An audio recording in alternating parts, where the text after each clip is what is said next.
Les gars, bienvenue à tous. Petite vidéo, je sors de la salle et du coup je tiens à faire cette vidéo qui va parler dans les grandes lignes de la composition corporelle parce que je viens de croiser des jeunes à la salle et du coup ça m'a fait tilt de parler un petit peu de composition corporelle et mettre en avant que rétablir une composition corporelle, quand je dis composition corporelle, du coup c'est pour faire simple, une répartition plus ou moins en fonction de tes objectifs de masse maigre, masse grasse. Et du coup, j'ai eu des jeunes qui, comme nous peut-être quand on a commencé la musculation, on veut tout et tout de suite. Et du coup, c'était deux profils différents. Donc un jeune potentiellement qui voulait perdre du poids et un jeune qui voulait prendre de la masse. Donc déjà, dans les grandes lignes, je leur ai dit que en fonction de leurs objectifs, ils ne pouvaient pas s'entraîner de la même manière, ils ne pouvaient pas se nourrir de la même manière, et qu'après, il y avait une multitude de choses. Il faut apprendre à se connaître concernant la récupération, concernant son sommeil et un tas de facteurs. Du coup, déjà, prenez conscience que votre programme, il doit être attitré. Et votre programme, ça doit être un petit peu aussi votre style de vie. Parce qu'un programme, c'est pas qu'un programme à la salle. C'est un programme qui va englober votre identité de manière générale. Et du coup, à quoi vous voulez ressembler esthétiquement, mais aussi à quoi vous voulez ressembler psychologiquement et dans la tête. Parce que souvent, on croit qu'il n'y a que le côté narcissique et le fait de se regarder dans le miroir et plus ou moins se plaire sur le côté physique qui va ressortir à faire de la musculation, mais il y a d'autres traits qui vont te caractériser à faire de la musculation. Parce que tu vas te développer psychologiquement, tu vas te développer sur ton identité de toi. Il va y avoir des passages, que ce soit à la salle ou en dehors de la salle, mais tout va être lié et tu te découvriras petit à petit, qui vont faire en sorte que tu vas apprendre à te connaître, plus ou moins en profondeur. Et donc ces deux jeunes, en fait, ils m'ont fait ce déclic-là, à se dire, déjà, si tu es jeune, tu as toute une page blanche à écrire, et potentiellement tu vas te tromper plusieurs fois sur ta page blanche. Bien évidemment, moins tu vas te tromper, au mieux c'est. Mais c'est comme tout dans la vie, tu vas être obligé de te tromper, tu vas être obligé de tester plusieurs programmes, de tester plusieurs choses en musculation et dans ta vie de manière générale, pour voir ce qui te correspond, échouer, tester, puis échouer à nouveau, puis échouer un petit peu moins. Et puis d'un coup, tu vas avoir un petit éclairci qui va te dire ça me correspond bien, ça je prends du plaisir, ça me plaît, et surtout ça fonctionne, ça marche. Parce que le but du jeu en musculation, et là notamment en composition corporelle, donc composition corporelle du coup c'est d'avoir un physique dans lequel tu te sens bien, un physique harmonieux, et du coup le but du jeu tout simplement c'est de se sentir bien et d'avoir une identité et un style de vie qui va être harmonieux en fonction de ta vie de manière générale. Donc il faut te dire que si tu es jeune, tu as le temps, ne pas te brider, ne pas te dire potentiellement de faire comme ton ami ou comme ton collègue. Tu peux tout simplement aller à la salle en même temps que lui. Mais bien évidemment, là je reprends les deux jeunes que j'ai croisés tout à l'heure à la salle. Ils ne peuvent pas appliquer les mêmes méthodes, que ce soit à la salle, dans l'assiette, et toute la sphère de leur vie va être un petit peu différente. Mais ça ne les empêche pas peut-être pour se motiver d'aller à la salle ensemble et tout simplement de se booster et un petit peu aussi se checker sur potentiellement leurs objectifs qui vont être différents, mais de se dire, voilà, toi t'en es où, comment ça se passe cette semaine, comment ça se passe ce mois-ci, est-ce que tu traques tes macronutriments, est-ce que tu as pensé à faire tes fameux pas quotidiens, voilà, une multitude de choses qui vont être en corrélation l'un à l'autre, donc qui vont être complémentaires, ils vont pouvoir se booster, même s'ils n'ont pas les mêmes objectifs, mais comme je leur ai fait comprendre dans les grandes lignes tout à l'heure, ils ne peuvent pas avoir le même programme. Potentiellement, voilà, ils disaient que souvent ils étaient ensemble dehors, donc ils allaient manger plus ou moins la même chose. Ils ne peuvent pas manger plus ou moins la même chose. Ils doivent manger des choses différentes, des portions différentes. Parce que voilà, dans les grandes lignes, tu vas avoir plutôt un jeune qui a des insertions de muscles longs, un plutôt court, un qui a plutôt un métabolisme rapide, un plutôt lent, un qui va du coup avoir tendance à très rapidement brûler, un qui va avoir plutôt tendance à rapidement stocker. Et donc voilà, ils m'ont posé pas mal de questions. Et du coup, je leur ai dit, si vous voulez en savoir plus, soit on peut faire une consultation, ou alors tout simplement aller prendre un café, un verre, ou peu importe, qu'on échange un peu plus en profondeur, parce que ça se résume en plusieurs minutes. Déjà que moi, j'apprenne plus à les connaître en profondeur. Mais je me suis dit, en fait, de faire cette petite vidéo, ça peut répondre à plusieurs interrogations si toi, tu écoutes la vidéo. Là, je te parle de personnes qui sont relativement jeunes, ils devaient avoir entre 18 et 22 ans. Mais ça peut aussi te correspondre si tu as 25, 30 ans ou même plus, et te dire, soit tu commences la musculation, soit tu es dans une phase où moi souvent ce que j'appelle la boucle, c'est qu'en général, quand ça fait des années que tu pratiques la musculation, c'est un phénomène de boucle, et peut-être que du coup tu cherches d'autres réponses que tu n'as jamais eues, ou du coup tu cherches des aspects de ta vie qui vont potentiellement avoir des impacts derrière sur ta musculation de manière générale. Donc ton identité, pense aussi à, même si tu pèses pas tes aliments, mais à t'intéresser à la nutrition qui va te permettre d'être potentiellement de meilleure humeur, avoir une meilleure énergie. Et tout ça, c'est un cercle vicieux pour que de manière générale, sur le long terme, ta composition corporelle, elle s'améliore. Et ta composition corporelle, moi je suis passé par là, c'est-à-dire que, voilà, si tu me suis, ou sinon je vais faire un petit récap rapidement, si tu me suis sur les réseaux, mais sinon je te fais un petit récap rapide. Et j'ai eu une opération du coup avec laquelle je suis resté de longs mois alité.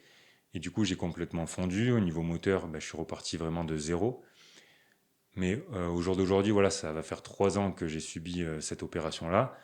Et ta composition corporelle, du coup, elle se fait sur le long terme. Si tu veux avoir une composition corporelle qui est agréable, quand je dis agréable, ça veut dire que tu ne vas pas souffrir dans ton quotidien. Tu vas pouvoir faire ton sport, tu vas pouvoir manger un petit peu ce que tu veux. Et c'est un process du coup qui va mettre du temps et sur lequel tu vas prendre du plaisir à ne pas te brider, mais juste avoir notion que tu dois te former ou avoir les bases sur comment t'entraîner, pourquoi faire ce volume d'entraînement sur ce muscle-là si tu veux développer tel ou tel muscle, pourquoi tu dois faire 3 séances dans la semaine, pourquoi tu dois en faire 4, pourquoi tu dois peut-être en faire 5, suivant toi comment tu récupères, suivant ta vie comment elle est organisée, suivant si tu as des journées plus ou moins actives. Voilà, il y a un tas de facteurs qui vont entrer en considération. Et du coup, cette composition corporelle, moi pour ma part, je me suis basé sur le fait de prendre le temps, d'y aller étape par étape et tout simplement de reconstituer ma composition corporelle dans laquelle je me sens bien. Je me sens bien au niveau esthétique, je me sens bien au niveau psychologique et une composition corporelle sur laquelle je ne suis pas bridé. C'est-à-dire que je ne pèse pas mes aliments. Si j'ai décidé d'aller manger dehors avec ma famille ou mes amis, je vais manger dehors avec mes amis et ma famille et je prends quelque chose qui me plaît, qui me fait plaisir à manger, que ce soit du sucré ou du salé. Et tout ça, si tu l'appliques assez longtemps, donc d'avoir tes séances en musculation qui sont prédéterminées en termes de volume, fréquence, donc volume, ça va être par exemple le nombre de séries de répétitions que tu vas mettre à l'intérieur de chaque séance, et la fréquence, c'est le nombre de fois que tu vas répéter ça assez longtemps pour que tu trouves des bénéfiques et que tu te voyes directement des résultats. Parce que potentiellement, on veut tout et tout de suite, mais en musculation, ça te montre plein de choses qui vont être directement liées à d'autres projets peut-être de ta vie. C'est qu'il va vraiment falloir du temps pour que tu apprennes à te connaître, que tu testes des choses comme je te disais, et que tu vois qu'à moyen et long terme, sur 1 an, 2 ans, 3 ans, voire même plus, tu puisses avoir des bénéfiques et des résultats qui vont plutôt être bénéfiques et où tu vas t'identifier à ces résultats-là et à te dire ça, je suis en capacité de le tenir toute ma vie. Parce que le but, c'est que on ait des résultats et qu'on puisse les tenir ben, sur l'ensemble de notre vie et qu'on ne les ait pas forcément qu'à un instant donné.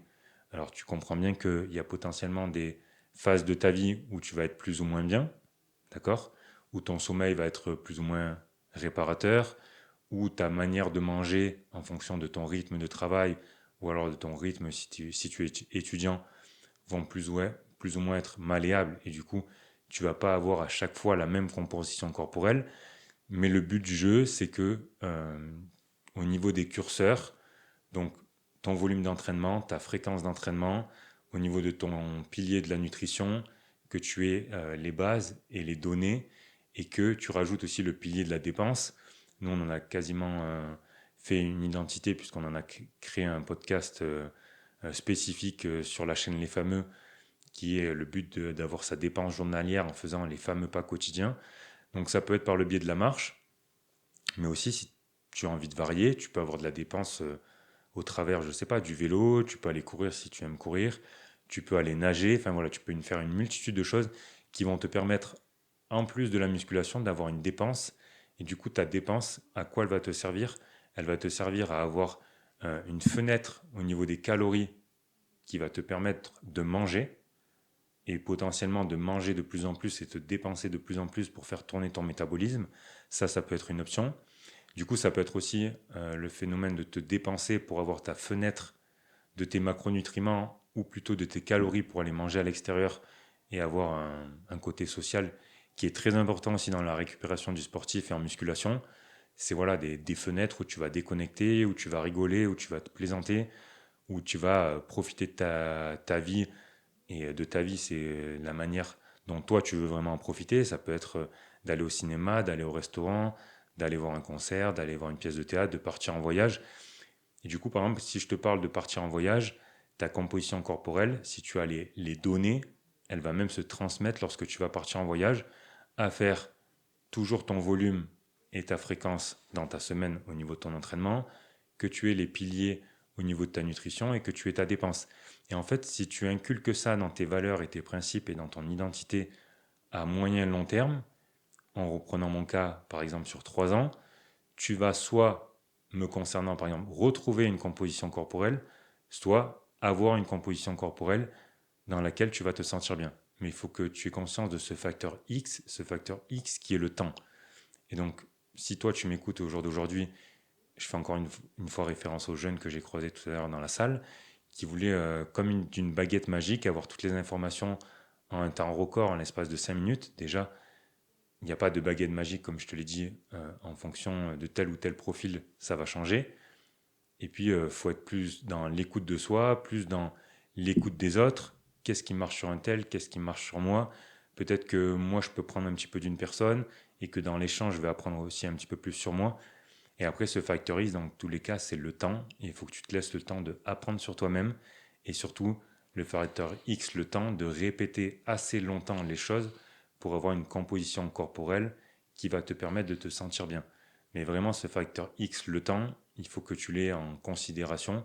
C'est qu'il va te falloir assez de temps à t'inculquer les principes que je viens de te citer pour que ça devienne une routine. Et une routine, c'est quoi? C'est quelque chose qui se fait facilement dans ton quotidien et qui n'est pas chronophage pour que, bah, du coup, sur le long terme, tu puisses te dire ça, je peux le tenir assez longtemps, voire toute ma vie, qui est le but du jeu, pour avoir une réponse à ton objectif et à ta composition corporelle.